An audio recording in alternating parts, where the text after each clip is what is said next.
Hi everybody, Professor Kauser here. I apologize for not getting a video up before the weekend. I'm still dealing with a bit of a cold, which made it impossible to get a cohesive video recorded before the weekend. Hopefully I'll be able to get through it today. There may still be a little bit of nose blowing and sneezing, but if I'm going to try and get through this video without that interrupting the content too much.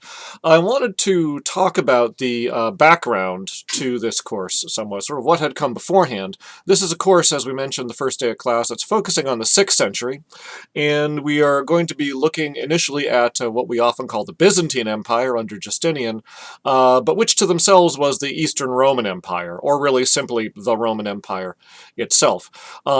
If you look at the lands around it and some of the names that went to them over time, you look on their northern frontier, the modern nation of Romania has that name because the Slavic peoples who settled there understood themselves to be moving into the land of the Romans, right? So that sort of reminds us that their neighbors, even people who were fighting against them sometimes, understood that as Roman land, not Byzantine land. It wasn't the term they used. A little less known in central Turkey, you have a region known as Rum, which over the course of the Middle Ages, as the Turks were moving into that area, they understood themselves as taking the land of the Romans. Byzantine is a word that was first used by Western Europeans over the course of the Middle Ages because those Western Europeans were trying to lay their own claim to the heritage of the Roman Empire, and it was a way to deny the idea that the Byzantines or the Eastern Romans were the genuine heirs of Rome. They would dismiss them, say, you're not real Romans, you don't speak Latin, you don't live at Rome, you're just Byzantines, using the name of the old Greek city of Byzantium that had been the foundations that the city of Constantinople had been built on. But as far as they themselves were concerned, they were Romans. As far as their neighbors were concerned, they were Romans. This is the Roman Empire, which is going to survive right down to 1453 AD, a very, very, very long history of its own, after the western half of the Roman Empire had already broken up. What I want to talk about now is that breakup of the Western Roman Empire in the 5th century, how that happened, and use that to set a bit of a background for the 6th century that we're looking at in this class with our readings. The empire, the Roman Empire of ancient times, had been partitioned into an Eastern and a Western empire by Diocletian in 284 as a solution to a period of political chaos and civil war that had gone on for 50 years before that, called the Anarchy. Justinian introduced a more centralized bureaucratic form of government, but he also partitioned the empire into two parts with two separate emperors, each governing their different sections with the idea that this would enable more stability and more order to prevail. And to some degree it worked. After those 50 years of chaos, the empire pulled back together, and the Western Empire lasted for about 200 years more, the Eastern Empire for 1,200 years more, so arguably a successful strategy that excuse me, Diocletian adopted there. We're not going to worry too much about all the comings and goings in between. But when we turn to the 5th century, we get to the century where the western half of the empire falls apart politically. And we want to think a little bit about what all was going on there that led to the breakup of the Western Empire and its replacement by a group of smaller kingdoms that we refer to as the barbarian kingdoms or the successor kingdoms to the Roman Empire. This is a question which has been debated over several hundred years. What happened to the Western Empire and what were its causes? And the foundational work was published at the end of the 18th century. The last volume came out, I think, about 1794 or so, by a historian named Edward Gibbon, who was a great historian, brilliant, brilliant scholar, and really just did a work of extraordinary scope. But nevertheless, it is 200 years old, and it's worth re-examining and questioning if Gibbon, as great as he was, necessarily put things into the right framework. The title of Gibbon's work, which kind of summarizes what his argument was, is The Decline and Fall of the Roman Empire. And that kind of captures the two sides of Gibbon's explanation. We might call it the Gibbon thesis. Decline on the one hand and fall on the other hand. The decline part refers to what Gibbon thought were the internal problems of the empire. And for Gibbon, he thought there were two particular things that weakened the Roman Empire from inside. One of them was moral decline. Romans were becoming more luxurious, more self-indulgent, less dutiful, less patriotic, less willing to devote themselves to the service of their country. And on the other hand, they were also becoming more Christian. The Emperor Constantine had converted to Christianity in 311. Christianity had come to prevail over the next 100 or 200 years as the dominant religion in the empire.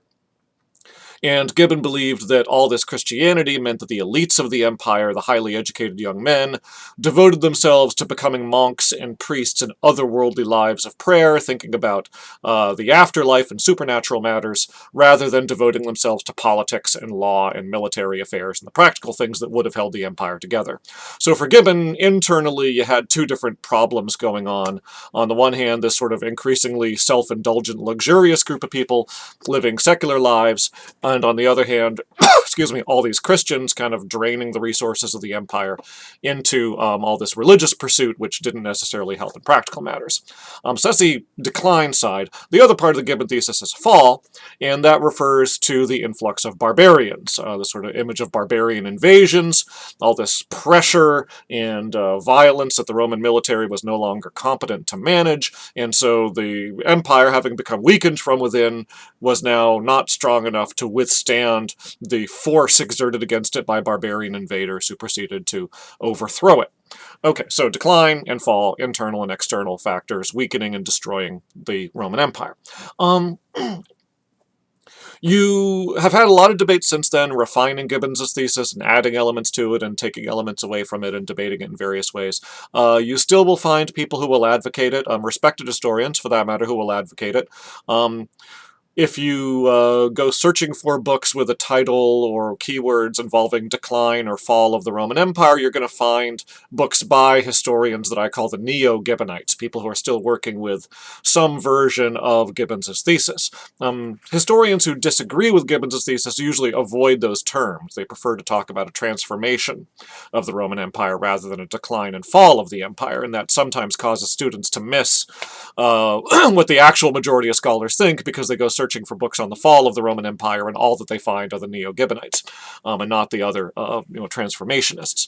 So it's worth remembering that there are different points of view out there. And in fact, there are serious problems with Gibbons' view. If we just take the thesis as he put it, there are, of course, other details and variations on it that have been attempted, and we can think about those separately, but not in the time frame we have right now. On the decline side, this idea of internal decline, the notion, let's take for the one hand the notion that the people of the Roman Empire were becoming more self-indulgent, more luxury-loving, therefore less patriotic and dutiful, and so forth. The problem there is the question of evidence, right? What historical sources can you use to build an argument that you have increasing luxuriousness, increasing moral vice, decreasing duty and morality in the Roman Empire? How do you actually demonstrate that? And that turns out to be a really tricky question. There's no, systematic way to show that. Nobody was taking polls like they do in modern times, asking people how much they're drinking or how many sexual partners they have or something like that. We don't have anything like that. What we have instead are the writings of Roman moralists, speech makers and writers and so forth, philosophers, who, in their texts, will often criticize and castigate the current generation for lacking the dutifulness and the duty and the hard work and the moral discipline of their forefathers who built the empire. And aren't you, younger generation, all ashamed of yourselves? Perhaps you guys have heard of something similar like this in modern language, and that should give you a hint to what's going on here, right? That's not really evidence that the younger generation really is less moral or less dutiful or less self-sacrificing than their forefathers were. It only means that there is a kind of a literary tradition or a cultural tradition where the older generation criticizes the younger for not measuring up. Right? And if you look at the total body of literature of the Roman Empire, it turns out that moralists are always saying this kind of thing. They were saying it in the Roman Republic in the 1st century BC. They were saying it in the early empire in the 1st century AD, in Augustus's time and Tiberius's time, when the empire was new and at its height and growing. And they keep on saying it through the 2nd century and the 3rd century and on in the 4th and 5th centuries. This is not something new which is changing, where people are actually losing their morality and therefore the empire is getting weaker. This is a constant of just the way that Romans always talk when they talk about moral issues. Okay, they always say the younger generation doesn't measure up to their forefathers. That's just a stereotype. So it's not really evidence that Gibbon was right, that there actually was greater luxuriousness or anything like that, or immorality going on in the late empire than had been the case in the early empire. The other side of the argument, the Christianity side of the decline argument here, also has problems. First of all, there is the issue of numbers. Gibbon, for example, would point to the spread of Christian monks as sort of a bunch of idle mouths to feed who didn't contribute anything practical to the society. But when you look at the estimates of the numbers of monks, we're looking at several thousand, maybe 10 or 20,000 monks altogether in the entire empire, when the empire numbered some 100 million people. Right? When the army was 300,000 people.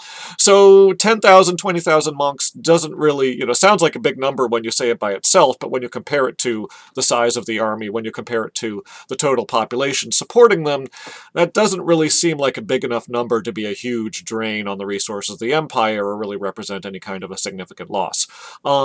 Even more significantly, if you look at sort of the big picture of what happens to the empire in the 5th century. Yes, the Western Empire breaks up. The Eastern Empire survives and is going to go on to survive for another 1,000 years after the Western Empire is broken up. If you ask, okay, what's the role of Christianity and all that? Well, the Eastern Empire, by any measure that you can use, was clearly far more thoroughly Christian than the Western Empire was. Far more so. There are more monks in the East. There are more bishops in the East. There are more Christians in the cities of the East. All the major theologians, all the major theological debates, all that stuff, 90% of it is happening in the East, and the West is only sort of a fringe 10% or 20% of the total Christian activity going on in the Roman Empire. So if you consider that variation with a very Christian East and a not very Christian West, the explanation that Christianity is something that undermines the political power of the empire, undermines the military, undermines its effectiveness, and makes it difficult to govern somehow or difficult to hold together, really doesn't show up, right? If Christianity were the variable, you would expect to see the Eastern Empire breaking up and the Western Empire surviving, not vice versa. So you wouldn't actually get what really happens.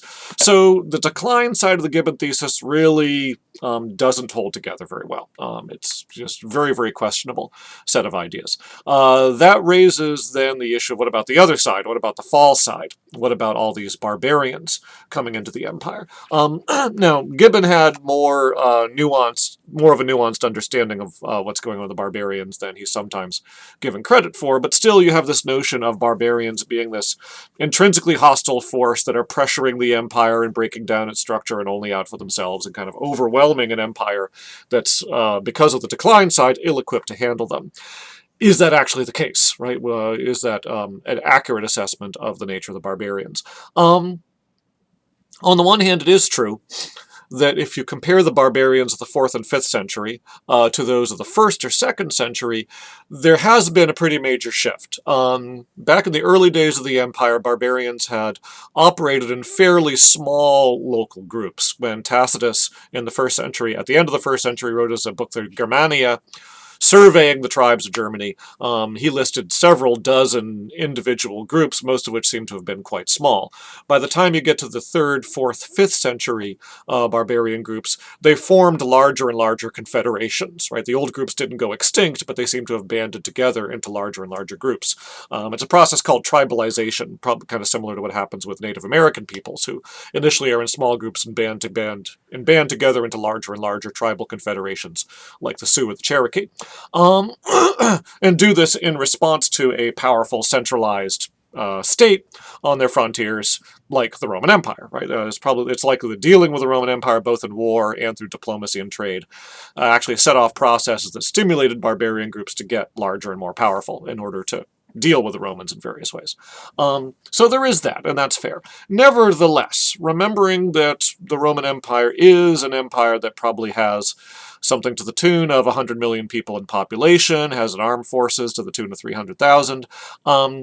When you get estimates on the numbers of barbarians moving into the empire, statistics are hard to do, and ancient writers have a tendency to exaggerate, but at the best guess, the very largest groups had maybe 80,000 people, men, women, and children altogether, maybe 100,000 tops, if they're spread out into several subgroups. 80,000, 100,000 for the very biggest groups. A lot of the groups that get mentioned, much smaller than that, 5,000, 10,000, 15,000 people. The total number of barbarian groups that the Romans are dealing with in the late empire is probably totaling not more than 500,000, 1 million people, absolute tops. Really, probably 500,000 is a fairer number.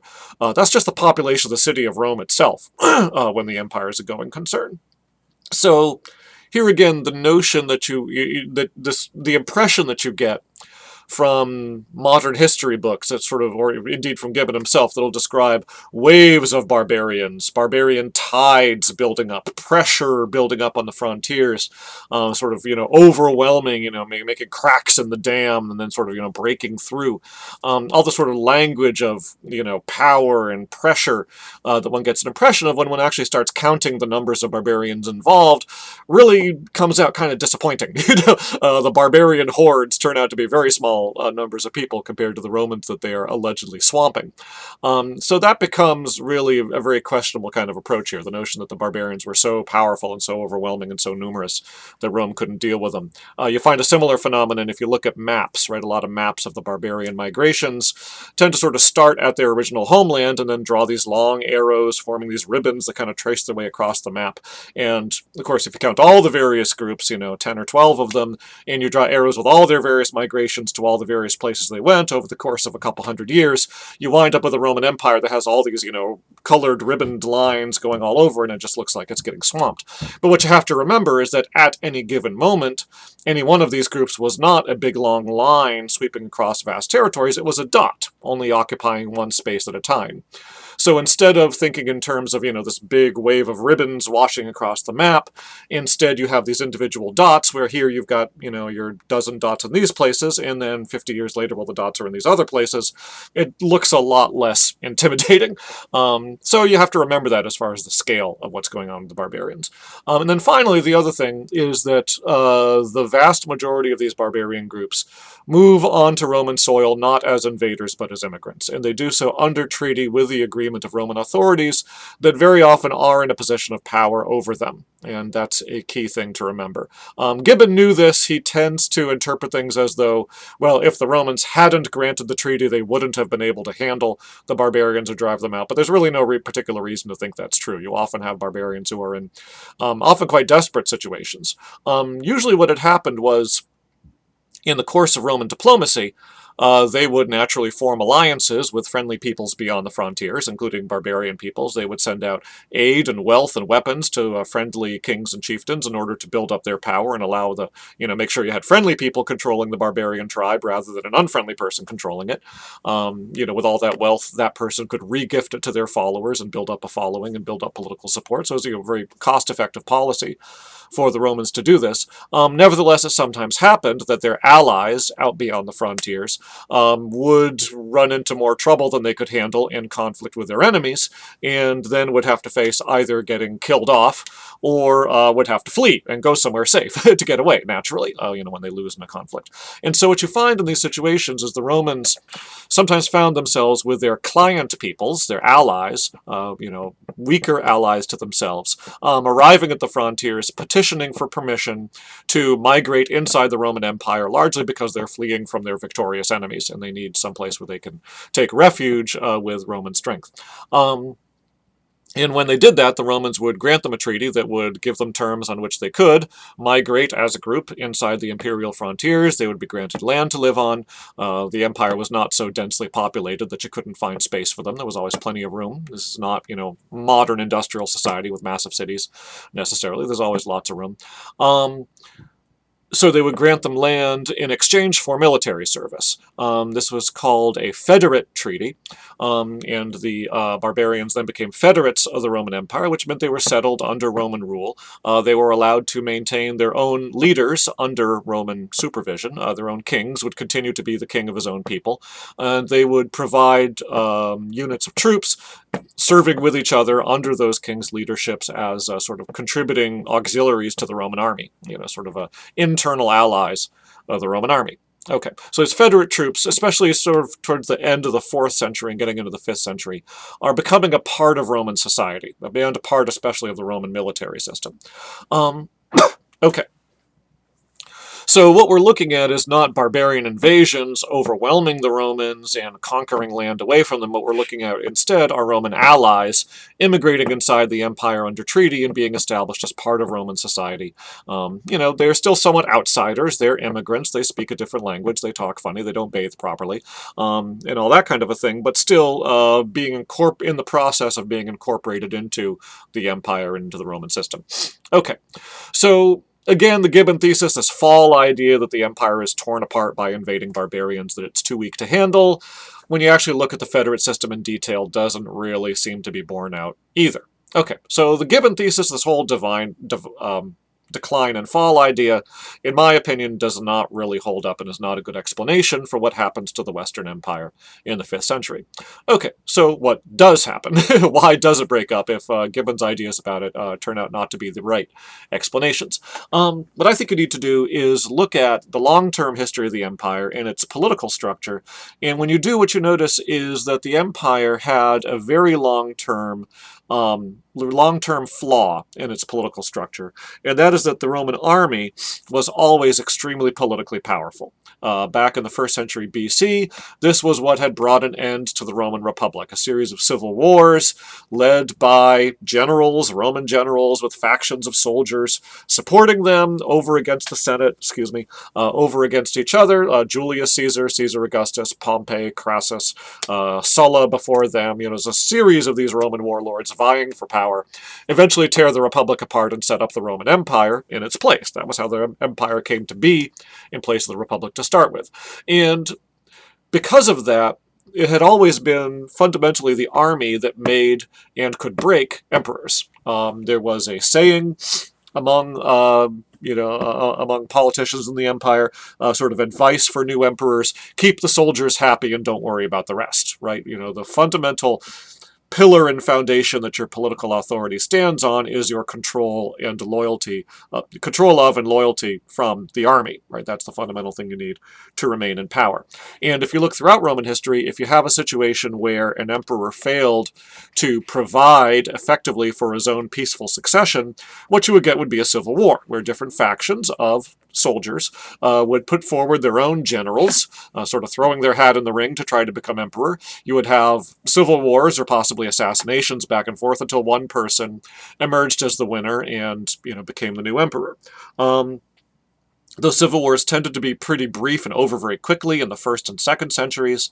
In the 3rd century, as I alluded to when I mentioned Diocletian and the partitioning of the empire, you had a very long, drawn-out 50-year process of recurring civil wars and recurring assassinations and so forth of wannabe emperors. Every general in the empire thought he might be the next emperor, and they were all duking it out with each other, had a great deal of difficulty with anyone establishing himself in control for long. In that 50-year period, you had 25 legitimate emperors. One year you went through 4 emperors in a single year. And besides the 25 who actually managed to seize the government for a period of time, you had 50 or 60 other wannabes, people launching coups, people launching, uprisings and things with the army in different provinces of the empire who never made it and never actually got control. So that was what the anarchy was about, was this very extended period of civil war. If you look at the 4th century, Constantine, the first Christian emperor, how did he come to power? He came to power launching a civil war against, again, his rivals. His nephew Julian in the 360s also seized power, marching at the head of armies loyal to him. This was a recurring kind of a pattern, and again, there were other wannabes who had attempted it in the 4th century but did not succeed. So the political power of the army, the capability of the army to seize the government, dictate who the emperor would be, control succession, was a running issue throughout Roman history. In the 5th century, this happens all over again. You have a new batch of warlords, they're politically ambitious, they're vying for power, they're struggling against one another, and in the midst of all these struggles, the Western Empire falls apart. Ethnically, if you look at the 5th century warlords, some of them are ethnically Romans. You get guys with names like Aetius and Boniface and Maximus, good, solid Roman names. Orestes, Greek name, ethnically Greek. You get others who are ethnically barbarian or from Germanic immigrants, but are serving in the regular Roman army. People like Stilicho and Odoacer. They're not outsider leaders. They happen to be descended from immigrants, but they themselves are sort of, operating within the traditional command structure. And you get some who are Federate kings, guys like Alaric or Theodoric, some of these others who the Federate Federates, having entered the empire, having become a part of Roman society, they have interests of their own, they have ambitions of their own, and as these struggles for power are breaking out, the Federates are making their own bid for their interests within the total system and contributing to the whole thing. So you get these multi-directional struggles sort of flaring up again and again, not all one sustained struggle, but sort of repeated struggles once a decade or so over the course of the 5th century. This is what happens when Visigoths sack Rome in 410, usually gets pointed to as, and it is one of the major events in the problems of the Western Empire.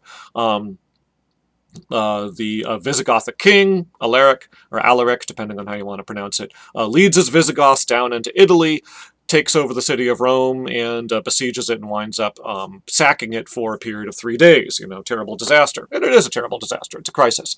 But the thing is that Alaric was not only king of the Visigoths, he was also a general of the Roman army, right? He held both titles simultaneously. The Visigoths he was leading were not barbarians from beyond the frontiers. They were Federate troops who had been settled up in the northern Balkans and northern Italy, who were unhappy with the treatment they'd been receiving and were in mutiny. Right? It wasn't an invasion, it was a mutiny. Very different kind of a scenario. What Alaric wanted was a position of higher authority. He wanted the title of Magister Militum, which would have made him supreme commander of the military forces in the West, and therefore better treatment for the Visigoths, who were his power base.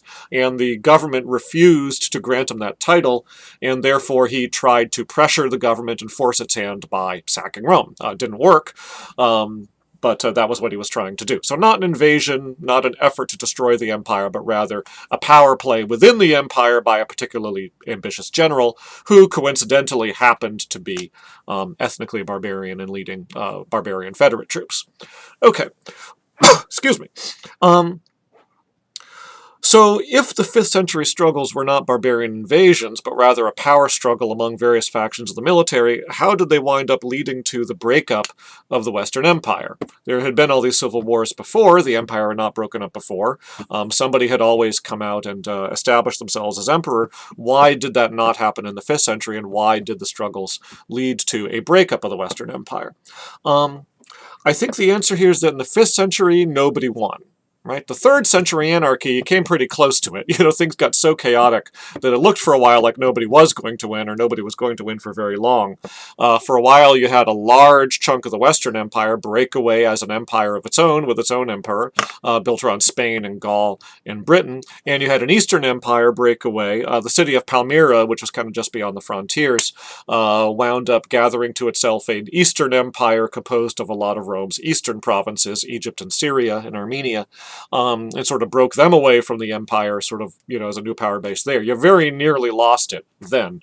4th century, the reforms that Diocletian and Constantine brought in managed to hold things together again and, restore the unity of the empire. But again, in the 5th century, new round of military conflicts, and nobody succeeds at getting control of the whole game, right? Nobody succeeds at winning out over all of their opponents.